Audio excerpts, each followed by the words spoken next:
Welcome to Worktapes. This is a podcast where we tear apart songs. Why was the song written? What's it about? What's the context and emotion behind it? Where were you at the time? What were you going through? How did certain lines come to you? What's the inspiration? How long did it take to write?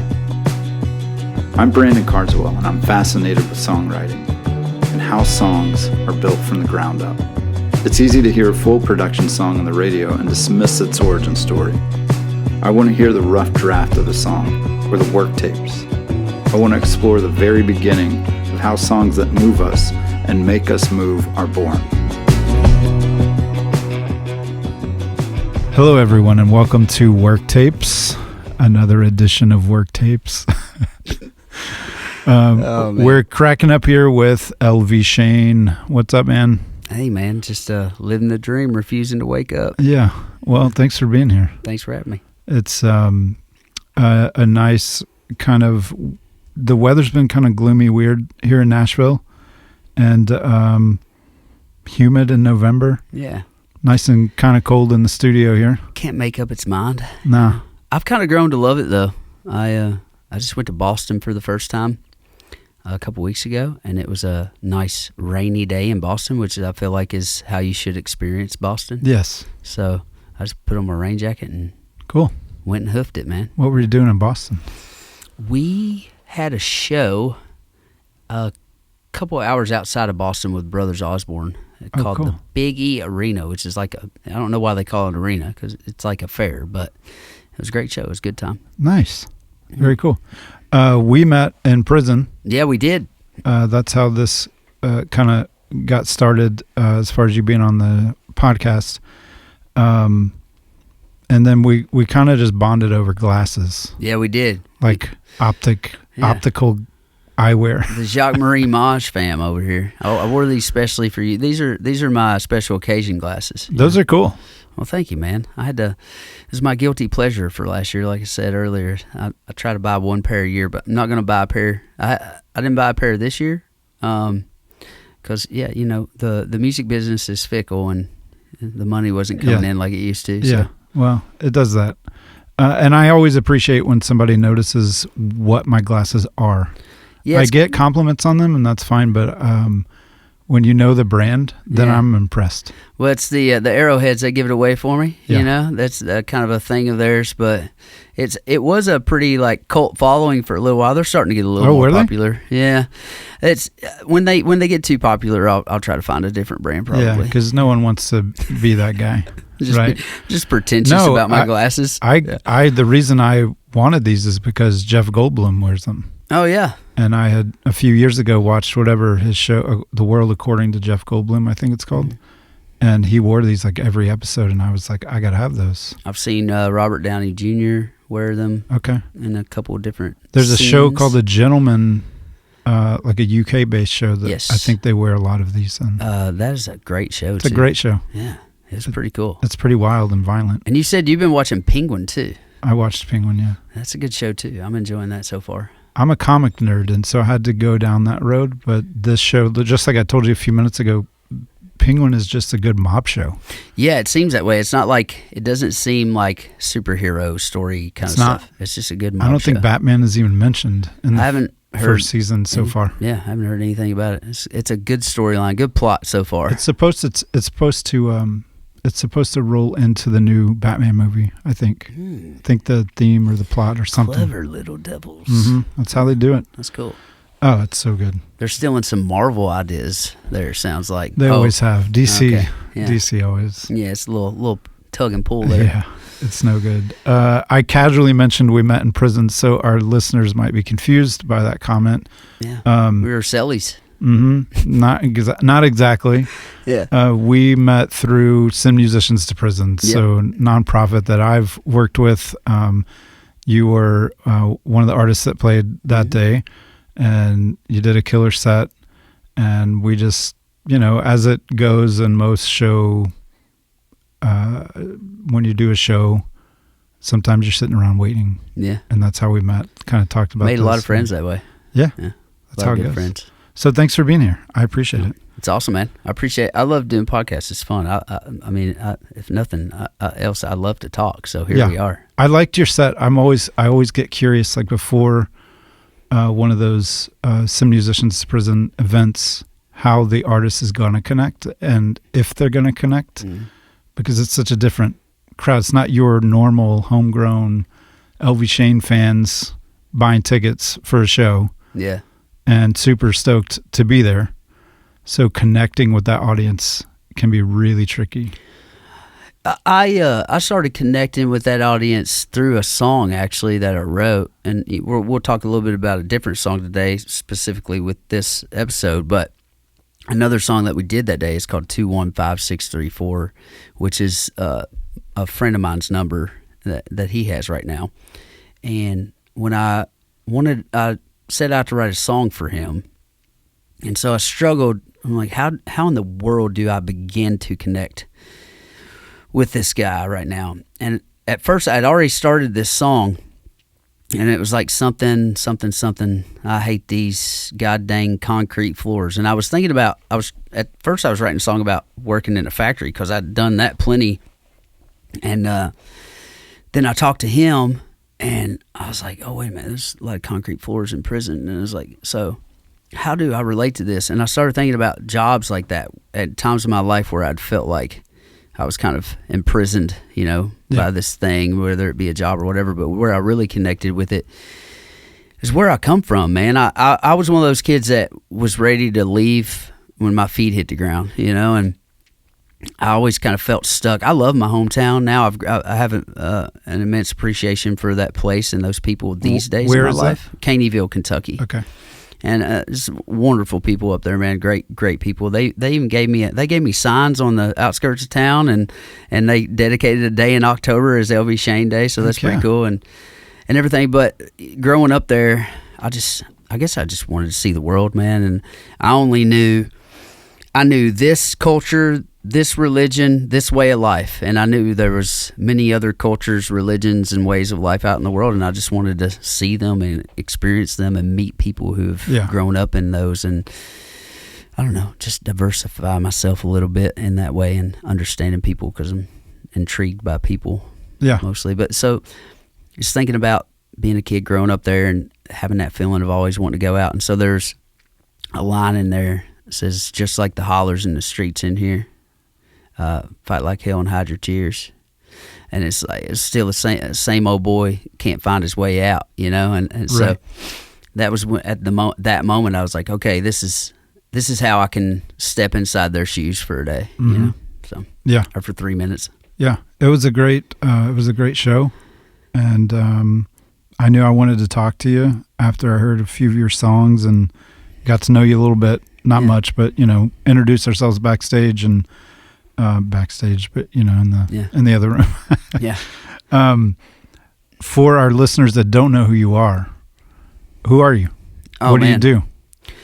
I'm just a hillbilly from Caneyville, Kentucky, man. I grew up going to church on Sundays, singing hymns, and then helping my dad wrench on semi trucks when I got home, and listening to classic rock and country and R&B and soul. My daddy had a pretty diverse love for music. My mom was very country and gospel, but also my sister was she was always reading and writing poetry and stuff, and she had a little typewriter, and I would sneak in and mess around with her typewriter, and I started getting introduced to F. Scott Fitzgerald at a young age, and J.D. Salinger and stuff, and I just found that I had a love for literature and putting words together, and so I don't know, just like a little redneck Renaissance dude. Did you start music in the church? Is that kind of what you? So Mom likes to say I was born on a Sunday, and the following Sunday she had me held tightly beside Heavenly Highway hymns.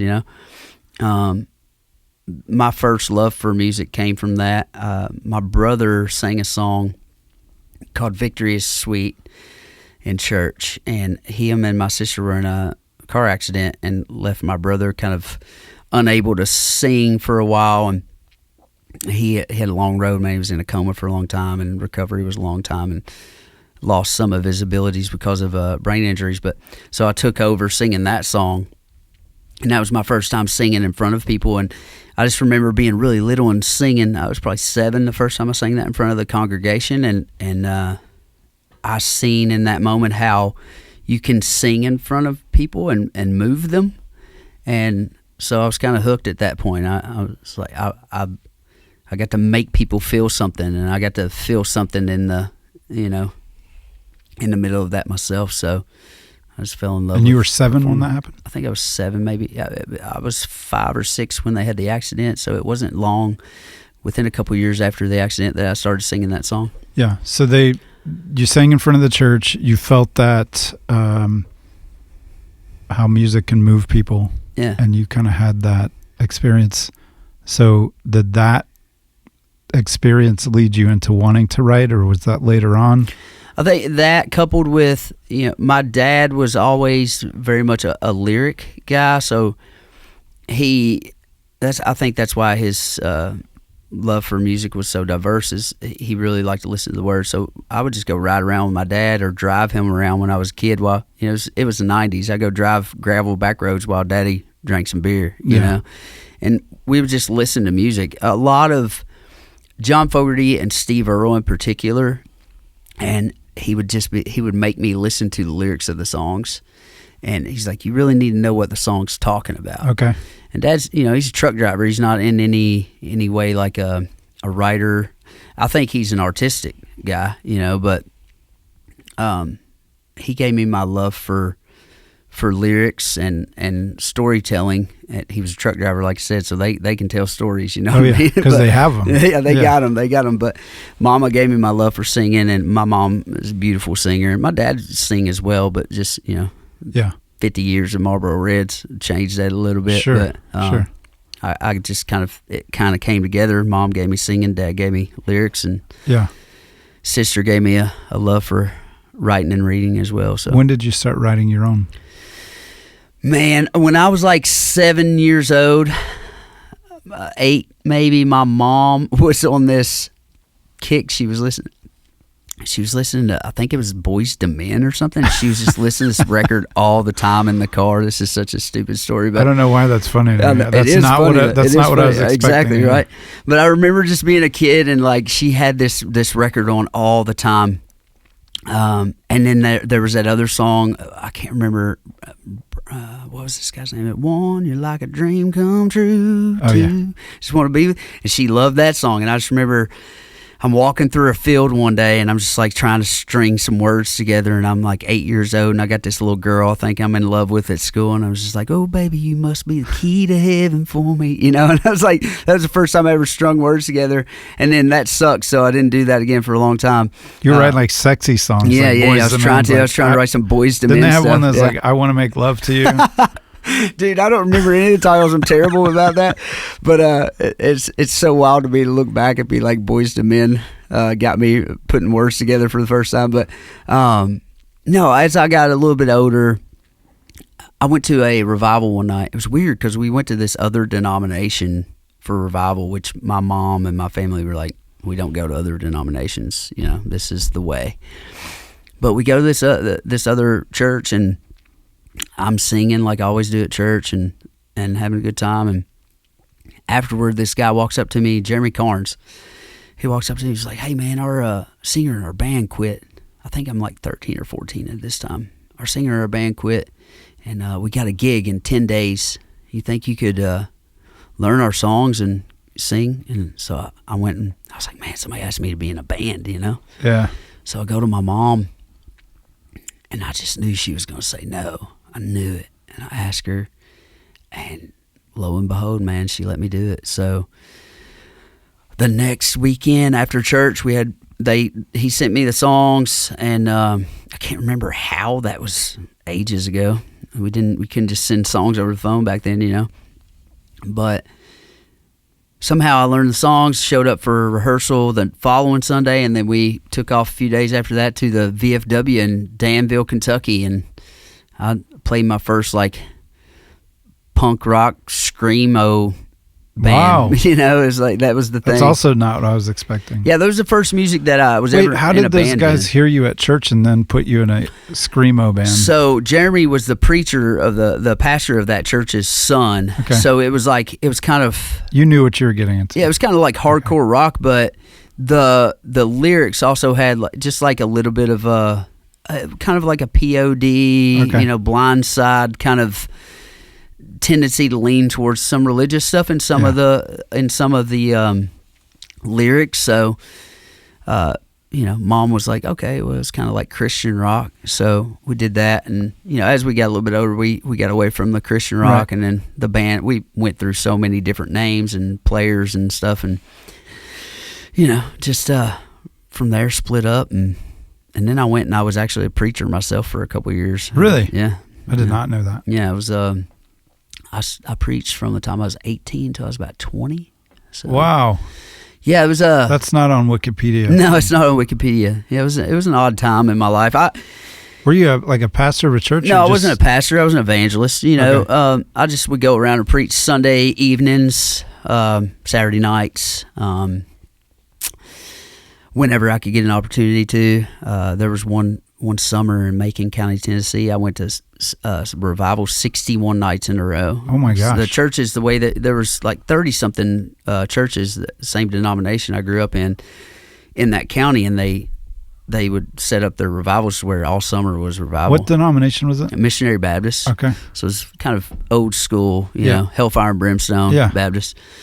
And really proud to have a foundation in that, you know, but also, you know, there's a lot of stuff that I struggle with still to this day because of that foundation. Sure. But I loved that, man. It was good for me at the time. I ended up going off on a way different path after that. So had I not had that maybe between my teenage years, because I'd started experimenting with drugs and stuff around the same time that I was in a Christian rock band. Right. You know, a lot of people first time doing drugs was at church. At church, yeah, right. It was like smoking weed or something, and for me, you know, it was pills. So I watched Blow, and the next day after I seen that movie, I was like, well, that looks like fun. Yeah. You know, and then somebody had a pill on the bus, and so I did that, and then the preaching, and then, you know, I left there because I kind of felt like a caged animal, man, and I didn't. You mean the preaching?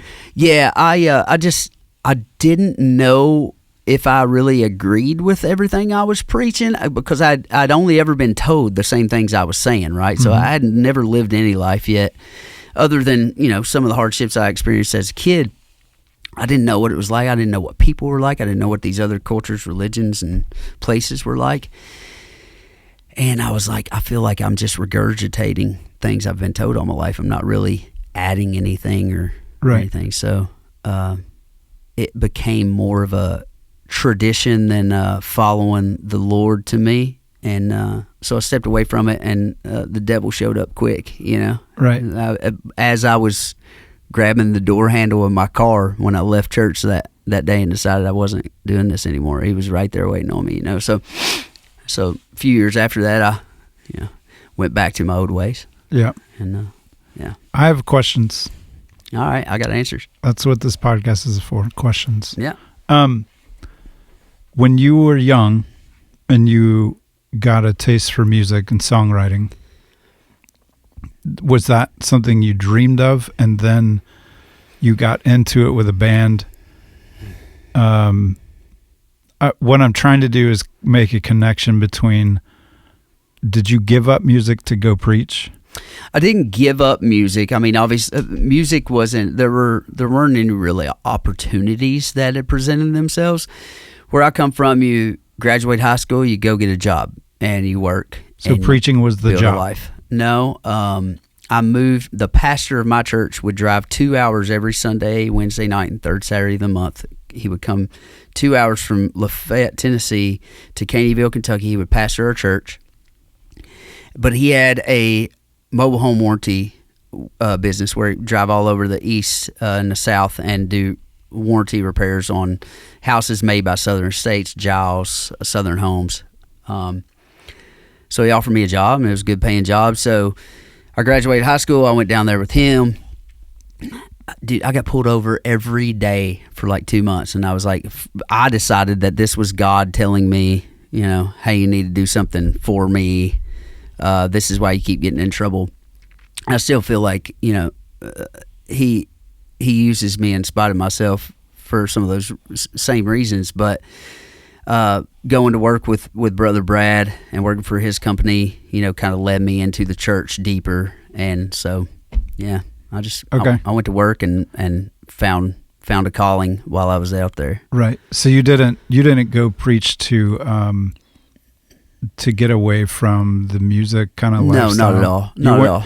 I guess I'm not.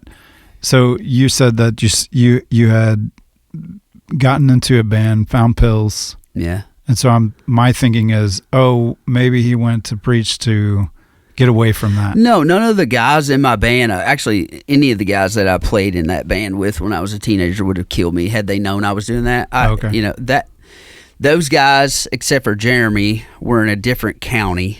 And so I lived kind of on the edge of that county. So in my county, I had a group of people, small group of people I was friends with that we were kind of into those things. But I kept that pretty close to the chest with these guys, because especially my buddy Caleb, who he's been, you know, privy to some of my struggles over the years and threatened to kill me plenty of times over times when I've found myself high and wanting, you know. Yeah. So those guys would have definitely kept me in line. It didn't have anything to do with the music or the band that kind of led me in that direction. I just found that all myself. Okay. And then so you went through the preacher thing and then found your way back to music. Yeah, so I left there. I came home. I cleaned cow trailers out for a little while. And that sounds fun. Yeah. Yeah, crappy job. So did that, and good then dad joke. Right I decided I was going to be the first person in my family to go to 4-year college, and so I did all the work, my ACTs, everything got ready, and I took off for Bowling Green, Kentucky, and went to Western Kentucky University. I did really well at Western Kentucky University. Was on the dean's list my first couple semesters. Ended up getting a scholarship, National Collegiate Scholarship. And they paid for my next semesters, but I still borrowed money so I could have money. And it wasn't long after being in college that, you know, I found my old ways and started having fun and partying again. And Bowling Green was kind of a trap for me in a dark place. But I left there, so I got pretty bad off. I ended up leaving there. While I was there and I got a little bad off was when I started the band with a couple of my buddies, Shad and Seth, and we had a band called 88, and we just played bars around town, cover gigs and stuff, and we wrote some of our own stuff too, but we were just having fun hanging out. Those guys were my brothers. I mean, we were thick as thieves. We were never separated, you know. Right. But then I got those guys had better heads on their shoulders than I did. I got pretty bad off, and I went back home, and I needed rehab, but my rehab was my dad taking me to work with him the next day, 98-degree weather inside of a grain bin shoveling soybeans, you know, so. Yeah, that'll do it. I went from partying pretty hard one night to waking up the next morning at 5 o'clock in the morning shoveling soybeans, and did that for a few months, got my head back on straight. Nice gentleman there in town, I found a way for the school to forgive me and let me back into a program that would allow me to get back into school. I went back, but what it was is they had put me on what was called South Campus, so I wasn't actually able to go to main campus unless I met a certain curriculum or whatever. But I thought I'd done great, and I deserved to be on the Hill, and that was my dream, to be on the Hill, and so I never got it. And then I come back, and I do good again for a little while, and they still won't let me on the Hill, and it kind of sent me in another downward spiral, and got pretty bad off again, worse that second time, and had a really good friend. Sorry, I'm a little tangential here, but no, you're good. Had a really good friend, Paul, that showed up at a house I was living at. There was people called the Hell House, and it was definitely a place where you could find the devil, you know. And he showed up, and he's like, "Hey, man, why don't you just come live with me?" He's like, "My roommate moved out. he's like, you don't have to pay me rent right now. Just come live with me and figure your stuff out. And when you're able to, you can pay me some rent, And so I owed him like 4 or 5 months rent by the time I figured my stuff out. But I slowly paid him back and got my head on straight again. And me and him started going, and we got to where we play a lot of billiards, and there was this one, or pool. There was this one bar in town called Overtime where they had 3 brand new tables, and you could find a good game there. Started going there all the time, and this blonde girl started waiting on us all the time, named Mandy, and I fell in love with her and ended up getting a job there, and found out she was dating the kitchen manager, and then I became the kitchen manager, and she became my girlfriend. And now we're married 12 years. That's amazing. Yeah. Wow. Pretty cool. Do you think okay, so we haven't gotten to where you eventually moved here. Yeah. And, or that you got serious about music and songwriting. Yeah. So connect that dot for us, and let me know if songwriting helped pull you out of kind of the mess that you had gotten yourself into. Pulled me out and right back in again. So when I met my wife, we got together. We had been together from April to August. We decided to move back to her hometown. And when we moved back to her hometown, at that point in my life, music had become very associated with a certain lifestyle. And so I put my guitar in the closet and I didn't touch it for 3 years. And write a song. I didn't listen to records. I didn't do anything. I just was done with music. Because it had been a dream, but it was like... But why? What was you said it was associated with what? It was with drugs and partying, and okay. I would do a lot of house parties and take my guitar, and people wanted me to play songs, and And you didn't want to fall into that. Yeah, and I always had stuff they wanted, and so I was a cool guy at parties from time to time, but... Guitar guy is always the guy at parties. Especially the guitar guy with a stash in his pocket, Yeah. So we moved to her hometown. I'm sober now. Actually, I got sober. I got completely sober right after I realized that she liked me, because I was like, I remember going home and being like, this girl's probably not the kind of girl to be with a dude that's doing what I'm doing. So that was it. And I meet her. We moved to her hometown. There 3 years, and I'm just out. Well, we start going out to see some of her friends from high school. Had this band called Borrowed Blue, and they had some support behind them, and they were on a bus, and they were going around playing casinos and bar gigs and some festivals and stuff. And she wanted to start going and watching them when they were playing local. They had like a residency gig there in Somerset, Kentucky. So we started going, and somebody had sent me like 3 records. They sent me Sturgill Simpson's Metamodern Sounds and Country, Whippoorwill by Blackberry Smoke, and I can't remember the name of the Cadillac 3 record, Country Fuzz maybe or something. And I started listening to them. I got turned on to the Steel Drivers and the Johnson Brothers as well. And there was a Johnson Brothers song called Barely Alive. And so kind of in the background, nobody knows, but I've ordered this little guitar that I have out here. And from Sweetwater, is like a little cheap Taylor GS Mini. I was like starting to play a little bit again at the house, and I learned this song Barely Alive. And so one night we go to their show, and we come back to one of them's house, and we're kind of partying. And I'm, at this time I'm having some drink. I never had any problem with alcohol really, so I'm feeling a little loose from some drinks, and I grab a guitar and I just start singing to myself. I'm just vibing. Yeah. And I sing this whole song, and I realize everybody's quiet, and it's like my buddy Cooper looks at me. He's just like, "You sing?" And I was like, "Yeah, whatever." So these guys started having me come and play their breaks at bar gigs and open up for them and stuff, acoustic. And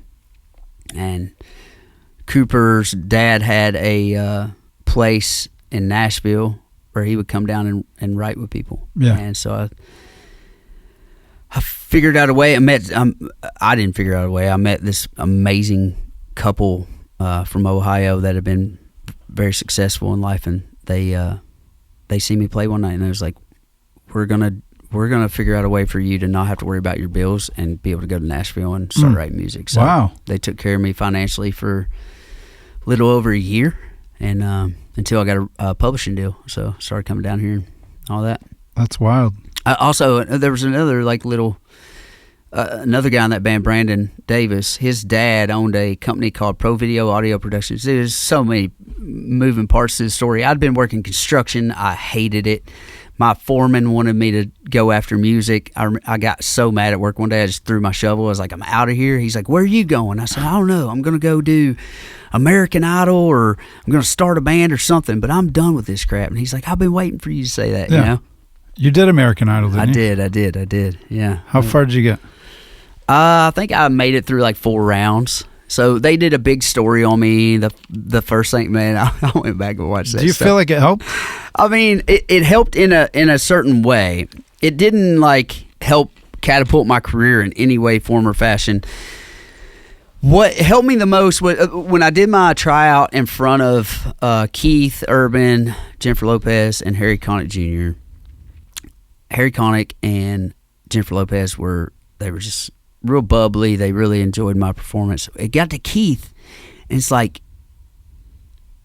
he wasn't being like, I don't know, rude or anything in any way, but it was like, okay, well, you can sing, but can you be up for 30 hours because you've had to do this, and this, and now you got to travel cross country and you got to entertain 20,000 people tonight. Can you do that? And it was the first time in my life that somebody just looked at me and was like, you can sing, so what? What else can you do? Because I was always just like one of very few guys in town that had a guitar and could sing well, Right. So I was like, it was the first time I was like, oh, well, it's not just about having talent or being able to sing and play guitar. And then I remember, so they let me through, and then I'm on Dolby Theater on stage singing "Long as I Can See the Light." And I remember looking at Keith, and I'm singing, but I'm thinking about the moment, like how it felt to me when he was right before he told me yes. And I look at Keith, and I was like, I want people like Keith, like John Fogerty, like Steve Earle, like my heroes to respect me the way that I made it. And I'm not necessarily trying to talk down on anybody that's made it through a TV show or had success through a TV show, but for me, I didn't want to make it that way. Yeah. And I talked to one of my producers that night, and I was like, man, you know what? I'm not feeling this. I don't think this is the thing for me. I believe I want to go home. And I did want to go home. And it was like, Hollywood was not as cool as it is made out to be in the movies, Right. Pretty dirty place. And he was like, no, man, you're doing great. And talked me in a stand. And lo and behold, the next day I go sing, and they're like, you're out. Yeah, it's like, oh, y'all just wanted to get this moment on TV, Yeah. And sure enough, like I walk out the doors, and they're like, Elvie, how does it feel to, it's like, are you upset at all? I was like, last I checked, 10,000 people tried out, and there's only 75 left in there, so I'm good, Yeah, they were trying to get me to boohoo a little bit, but it didn't work. Yeah, I think it's interesting because some of those contest shows, you can kind of rag on some of the winners, like, oh, well, you got your start here. Yeah. But there's not a whole lot of them that keep going. Yeah. Well. Yeah, I mean, because you got to work hard after the fact. But I'll say it, and those shows these days are pretty much designed for just a few people's pockets. Sure. And it's the producers and the judges, And now I do have friends that have generated enough success off of being on those shows that they were able to go out and hoof it and make a career for themselves based on the foundation. But you still have to hoof it. That's my point. That's it's like you can't rely on that one TV spot that you got. It doesn't launch you in superstardom. It's not the Carrie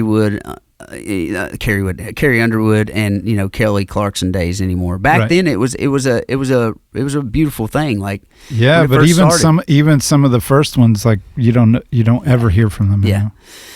Yeah, man. So I just, if anything, that show taught me that I was going to have to. There was a lot of work to do, and I think that show gave me, 120% more work ethic. Yeah. So good.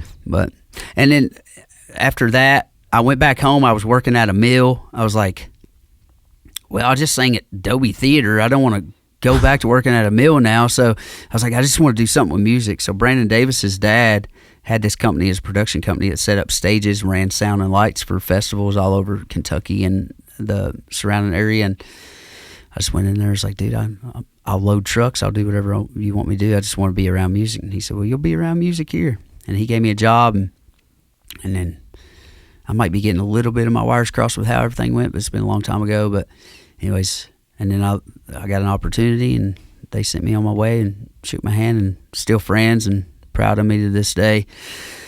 But yeah, it was it was a little bit of a wild road, a lot of twists and turns. Daddy always said, always forward, never straight. Yeah. I like that.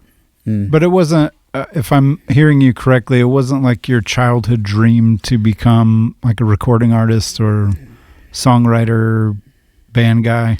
Yeah, I just I don't think I ever let it be a dream, because it's like I grew up in a yeah right town, it's like, yeah, I want to go do this. Yeah, right. Okay, buddy. Yeah. It just seemed so far away. It was a different universe. It was like, had I known that you could just come down here and start having drinks at a bar and hit it off with somebody and be like, hey, you want to go write a song? I came down here when I was 18 and got a fake ID, Right. But I just didn't know. I didn't know that places like Belmont existed where you could go to school and like hone your skills, and I just didn't know that was a thing. Right. Yeah. I didn't know, and I still don't know how to do it. I'm still to this day just trying to figure it out. Yeah. But, what do you know? Yeah. What do I know? What do I know? Great segue. Yeah. Great segue. I like that. I like that. Talking about a song called "What Do I Know." Yeah. That's the song we're going to talk about today. What do I know? I would love to hear where this song came from. Did you write it by yourself? No, I wanted to pick this song for a few reasons. One reason being it kind of highlights how I love to write songs the most. And I have a lot of people that'll come up to me after shows and say very kind things about my songwriting. But I don't really ever get a chance to tell the whole story. Man, if anything, I'm a great arguer. I mean, I can write a song. I wrote, Does Heaven Have a Creek by myself on the last record, and I've been a bigger part of some songs and smaller part of some songs. With this song in particular, it goes the way that I love it to go, and it's I love my co-writers, man. I've got a solid group of guys, and this song was pretty much put together. It was done. It was verse, chorus, chorus, and but it didn't have that last part in it, and I was listening to it and I was like, I love the groove, I love what it's trying to say, but it's not really saying anything to me yet. And I just remember laying in the bed and I couldn't quit thinking about the song. And so these guys sent me this song that they thought was done, and then I had been journaling at the time, so I had a composition notebook laying beside the bed, and I just kind of set up and I was like, I grabbed my thing and I opened it and I start writing, and the 4 lines that came on the page right then was, I think grudges only hurt the ones who hold them. Sometimes we could agree to disagree. I believe we're going to reap the seeds we're sowing. So I try to keep my head down and conscience clean. And I was like, okay, I feel like it's about, it has some more meat on it now. And so I sent it back to him the next day. I think I changed like a line or two in the chorus or something, or adjusted something. But I think it's just important as a songwriter, as an artist, as a welder, as a carpenter, to know where you're weak and where you're strong, and when you're strong in your strengths and when you're weak in your strengths. Because we all go through seasons, but keep people around you who are, I always like to say, keep people around you who are mighty where you are weak, and I've got a lot of really great guys and girls around me that are mighty where I'm weak sometimes in the songwriting department. And I used to write everything by myself and have this pretentious attitude about it, man. And it's like, for me, it's all supposed to be about the human experience, and my experience isn't the only one out there. So I love to have these guys, and also just to be able to bounce ideas off of and hang out and have fun. And it can be confirming too, for you as an artist, to sit in a room with other writers who are going, man, this song's great that we wrote. I have an audience, and I'm trying it out on right now. We're all here together. Yeah, and then when you have a song that you wrote by yourself, at least in my experience, I'm kind of always asking, like, is this really good? Yeah, it's a big Are chance. people just telling me this is like, good? I really love singing this song. Yeah. Are 5 other people going to Yeah, like but it, with or with co-writers that you trust, then you kind of have that confidence backing you with them. Who co-wrote this with you? This was Dan Couch, who has always been a big part in being there when I'm trying to find my way for a project and helping me get on the right road. John Sherwood, who I call Vibe City. He's such an awesome soul to have in a room with you. And Oscar Charles, who is a co-writer and produces my records for me. So Okay, cool. Let's sorry to cut you off. No, you're good. Let's listen to the work tape. I like this work tape. So let's go through that, and then we'll kind of unpack what it's about. Well, I'm glad you liked it because my producer didn't, because I didn't play the guitar right. But here we are. We'll let the listeners decide if it's good enough. How about that?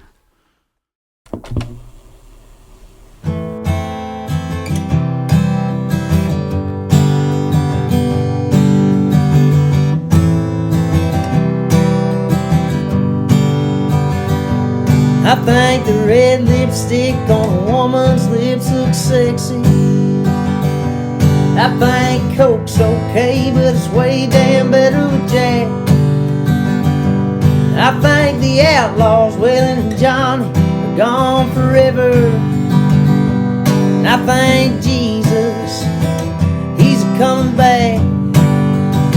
Oh, what do I know?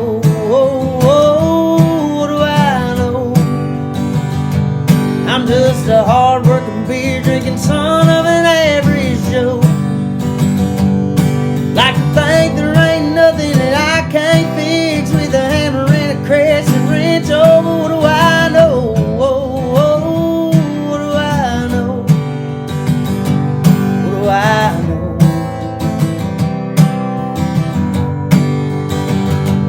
I think a 6-string steel the best way to tell a story. And the front porch steps the best place for a smoke. I think the moonlight is the best nightlife for lovers. Yeah, and heaven takes the good ones way too young. Oh, but what do I know? What do I know? I'm just a hard-working, beer-drinking son of an average Joe. Like to think there ain't nothing that I can't fix with a hammer and a crescent wrench. Oh, but what do I know? What do I know? Yeah, what do I know? Yeah, what do I know?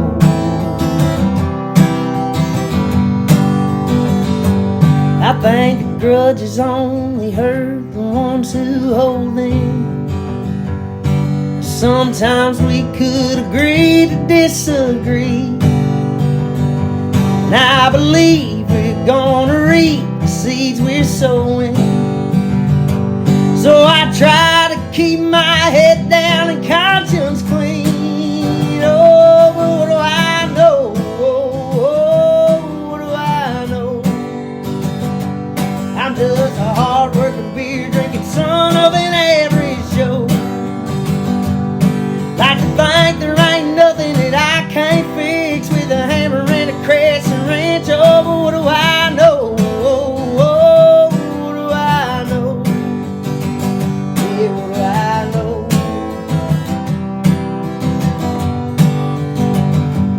What do I know?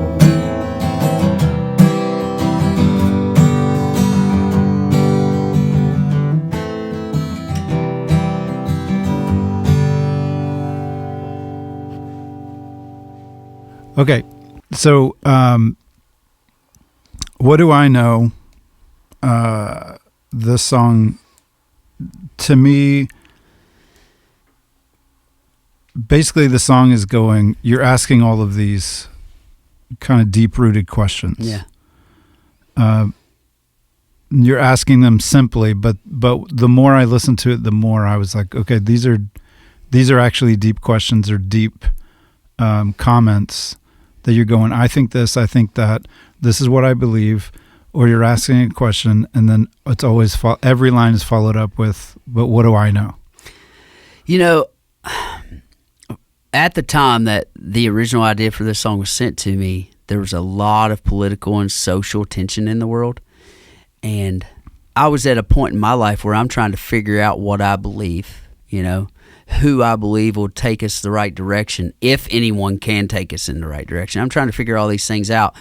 And I'm looking at my people and the people, you know, where I come from, and I understand why they feel the way they do, and the people that they choose to, you know, pick up their torch and follow. And I understand that. But I'm also looking at friends I've made that come from much more, you know, liberal areas, and I understand why they feel the way they do too. And like, I felt like I was in the middle of this fight, and I was just like, man, we say all this crazy stuff before we even know each other, and it's like this one little thing. And I don't know, I always like to say, agree to disagree. There's obviously some topics that we should never agree to disagree on, that Sure. things need to be figured out. But where I come from, I felt like the people and my people where I come from were just being misunderstood and misrepresented, and I kept hearing about empathy over here. And I'm like, but this is all we've ever been taught. This is all we know. This where we come from, this is what's hammered into your brain. And so how do you can't just change it. We're still over here. We're still in this culture. So it's like empathy. Like, yeah, I think we need empathy over here, but I need empathy over here too for my people. Like, we need to quit coming at it so combative, and like, can we sit down at the table and have a conversation Without canceling each other? Without canceling each other. With, like, can I sit down and have a conversation with you and say words that I'm not supposed to say because I'm trying to understand, like, how this affects you, or and vice versa, you know? Yeah. And I just wanted to try to bridge the gap, and this song felt like a bridge to me. You know? Yeah, so it's basically, and it's interesting to have this conversation the day after a presidential election. Yeah. This is recorded the day after. This is recorded on November 6th. Yeah. And so this song is going, here's what I've always been taught, but you're keeping your mind open also. You're going, well, what do I know? Let's have a conversation about it. Is that right? Yeah, so So I've made a lot of friends in the industry that come from the opposite end of the spectrum of where I come from, you know? So this was my attempt, even though some of my beliefs have shifted away from my raising, you know, and I still have a lot of core beliefs that still lie over there, but I have a lot of beliefs that line up with these friends too now, and I'm very, you know, centric in a lot of ways. But this was my attempt to, okay, I'm wishing that I could see empathy coming this way too. Just, you know, these things might be wrong, but can you understand this is where we come from? It's all we've ever known. So put myself back in the shoes of the boy that was turning a wrench, you know, for 10, 15 years before I started doing this, that lived in small town Kentucky and small town Tennessee. So I'm going to go back to being that guy now. I'm going to sing this song, and that chorus especially, and be like, okay, here's a little bit of an insight to who I am, where I come from, being, you know, small town, blue collar. Here's a little insight to my culture and where I come from, and the things I believe, you know. But also, it's like, but what do I know? So the what do I know is kind of like, you know, I've been through it. I do what I got to do to get me and my family through it. You know, I'm just trying to live my life too. I want to be happy too. Everybody just wants to be happy in the end, but, you know, but what do I know, you know? And then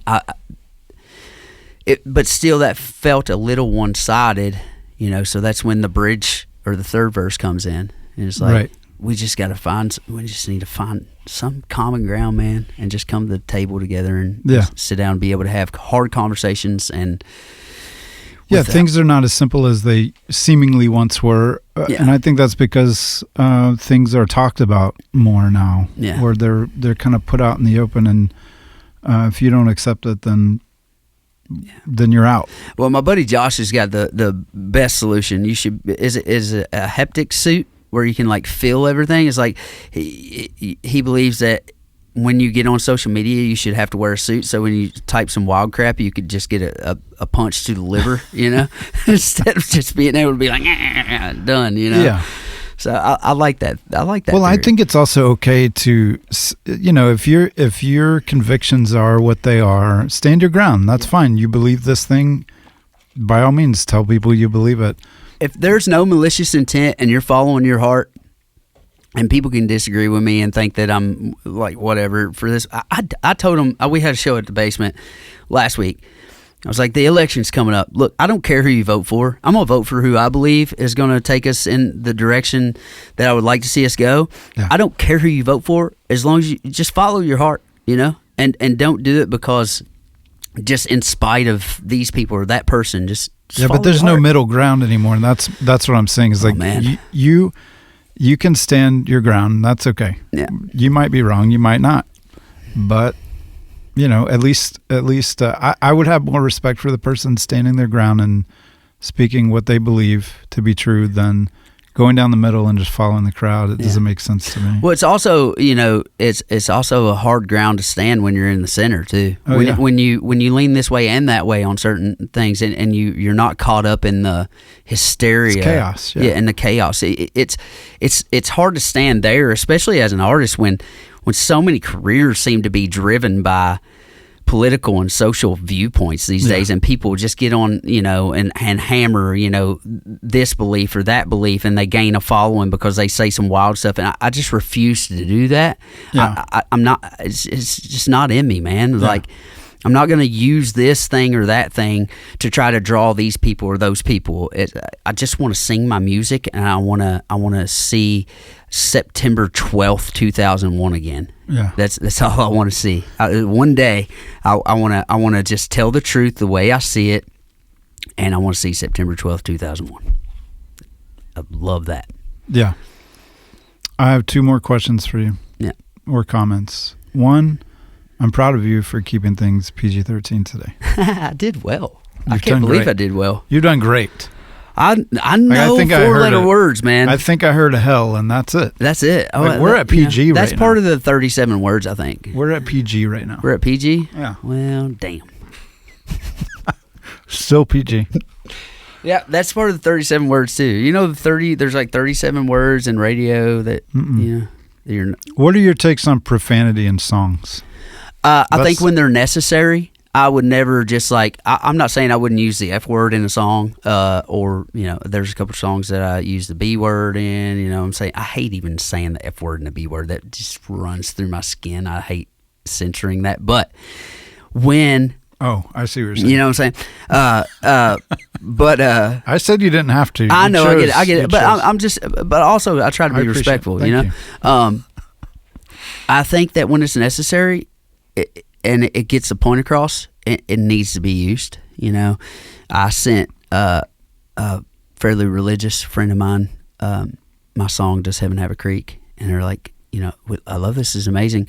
And then they went back and it was like, well, the song right before it, Fan on High, you know, it's talking about. Yeah, I remember that one from the show. And they're like, how do you put that right after that? And I was like, because it's all honest, man. Like, you know, it's that song, like, or 215634 or Appalachian Alchemy, like My Boy.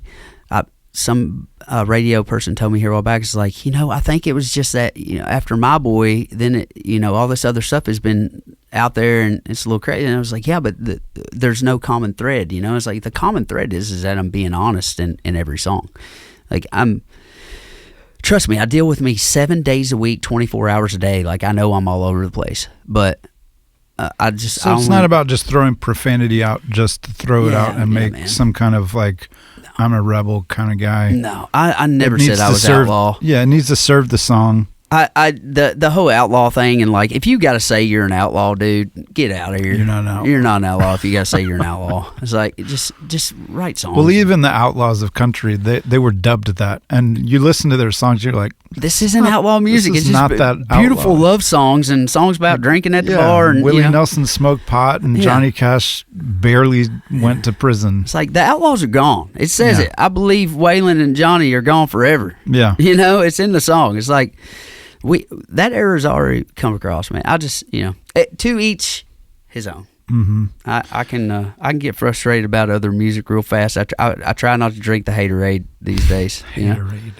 If you could listen to one record again for the first time, oh man, as if you've never heard it before, what would it be? Easy. Guitar Town, 1986, recorded in this studio we're in right now. The first country record ever recorded on a digital platform. Who was that? Steve Earle. Steve Earle, Guitar Town. Sorry, I'm eating an almond, everyone. No, it's all good. Steve Earle, Guitar Town, produced by Tony Brown, and recorded in this room. I don't know if it was this exact room. I think it was the room right across the hallway over here on the other side of the parking lot, right Ronnie's? here, same building. Okay. I think it was called Backstage then or something. Yes, I can't remember. Still Backstage. Yeah. So, but one like unsung hero from those great Steve Earle records, and I think Steve would probably agree with me here. I think Richard Bennett was such a huge and crucial part of those records. He legend goes that him and Steve would kind of meet up and do some pre-production stuff and work on those guitar parts. So the Guitar Town, the Hillbilly Highway, Good Old Boy Getting Tough, all those like very iconic to me and significant to the record guitar chord changes and tones and stuff was Richard Bennett. And I had a chance to go see Richard Bennett and Martin Knopfler play an acoustic set at the Ryman, and something happened and I didn't make it, and I've been very upset with myself since. That's the worst, and you can't make Richard don't even have a phone. He's got an email, and it's like you got to email him to get a hold of him. And I've been trying for a few years to just like go sit down and have coffee with him and pick his brain. And for our listeners, we're recording this episode at Soundstage in Nashville on Music Row, so that's why. Yeah. I do some episodes at home, so I didn't want people to think, Steve Earle made his record at my house. Yeah. That didn't happen. Yeah, Steve's probably Steve's number one hero. They say never meet your heroes. I've met Steve several times now, and he has never let me down. It wasn't a disappointment. No, it's never been. I mean, I remember some stuff went on that I didn't quite understand, and overseas, and he had been over there and wrote a song about it, and I called him, or I tried texting him. He said, "Hey, call me. I'll tell you what I know." And so sit there and talk by the phone, helped me understand kind of what was going on with the the Israel and Gaza thing, and he's a great dude, man. Yeah, that's cool. Why didn't you bring him? You should have brought him. It would on. have been really cool, man. Yeah, I think he's probably You're in New such a York jerk, right man. now. You Yeah, could have brought Steve Earle. If you'd called me and asked, we could have been at PG-13, or is that R? No, it's asshole makes it PG-13. Oh, okay. So you made me cuss. There you go. There my you own go. Show. But no, a really funny thing happened though. I think I was kind of disrespectful to Garth Brooks one time. I was at. I want to hear this story really bad. I was You don't have to edit this. I was at the Country Music Songwriters Hall of Fame, and I turn and I see Steve is coming to sit down with his mom on the table beside me, and Garth is sitting facing that way. And I got up and I was going to walk to Steve and shake his hand, say hello. And as I did, Garth was standing up, and I seen it that he thought I was, coming to say hello to him. And I just said, "Excuse me, sir." And he sat back down and just was like, okay. And I was like, "My bad. I wasn't thinking, I was just like, dude, I would have talked to Steve. you're in my way. Steve Earle's right there. It's like, that's my hero, But so, yeah, that's funny. I was like, yeah, well. Excuse me, Garth. I don't really, it's okay. I don't feel bad for it. It's okay. He probably didn't feel that put off. He forgot about it 20 seconds later. Yeah, like that. Man, thanks for doing this. No, thank you, man. It was a great talk. Elvie Shane, everybody, where can everybody find you? They can find me anywhere that you like to listen to music, and on all social media platforms. I think everything on social media is at Elvie Shane Music, and if it doesn't have a blue check mark, don't give them your money, Betty. And do you have any shows coming up? This episode will probably come out in a week or so. Or what do you have this year? I'm one of those weird guys that that evidently doesn't stay too concerned with his career at times. I'm taking some time for Elvie. Okay. So I don't have any shows lined up right now. I am I feel like there's a project that is in there somewhere, and I've kind of cleaned my plate recently to be able to decide if that's something I want to go after, or if I want to just try to play more shows next year. I don't know what I'm doing right now. I'm just You've started producing. Can you talk about that, or you're not allowed to yeah, talk that's about fine. It's been so much fun. There's an artist, Jade, that I met when she was 11 years old at a songwriters round in Wisconsin, and I just couldn't believe how incredible this kid was. And so she ended up moving to Florida with her family, and since then I would go down like once a year, spend a week there, write with her a little bit. And always, she didn't even go to school, man. She was homeschooled so she could focus on learning guitar and writing songs. Homeschool is school? Yeah, well, she didn't go to a public school. She schooled herself literally throughout her whole, and she's super smart and she's a brilliant kid, super talented. But I promised her when she was in high school, hey, when you're 18, I'm gonna figure it out. We're gonna get you in Nashville, and you're gonna make a living writing songs and be able to focus on your stuff. So I found a very generous and beautiful soul who had a little bit more money than I did, and believed in her as well, and was able to, with his support and the support of another friend that I've been with in publishing for a long time, we started up a company and got her a publishing deal a couple years ago, cool. And now she's in, and she was kind of just bouncing around a lot, and I know I've known her long enough to know what she wants to do with her music, and really I finally stepped up and I was like, I told her I would do it before, and then I decided not to. I didn't have time, and then I seen her kind of going through the ringer, just really wanting to get in the studio for the first time. So I was like, you know what, let's do it. So I hollered at my producer, Oscar, and he let us use his space. He engineered, co-produced, mixing the record, and hopefully have some music out on her in the spring. And it is quite amazing. I told you earlier, but I feel like she's like this really, she's no soul for sure, but she's like this really cool mix between Alanis Morissette and Susan Tedeschi, and yeah, it's really cool. Yeah, it's a little Patsy Cline peppered in there too. Yeah, it's just something beautiful about it. There's some cool like chord changes, progressions, things going on. Yeah, she's got a hard road to hoe. It's when you go that route, it can definitely be tougher. But well, I hope you and her will come back to this once you have her stuff out. Yeah, I would love to come and sit with her, and we can all just great. Yeah, that'd be great. A cool episode. That'd be really fun. Thank you, man. Dude, thanks for coming. I appreciate your time. Yep. God bless y'all. All right, man.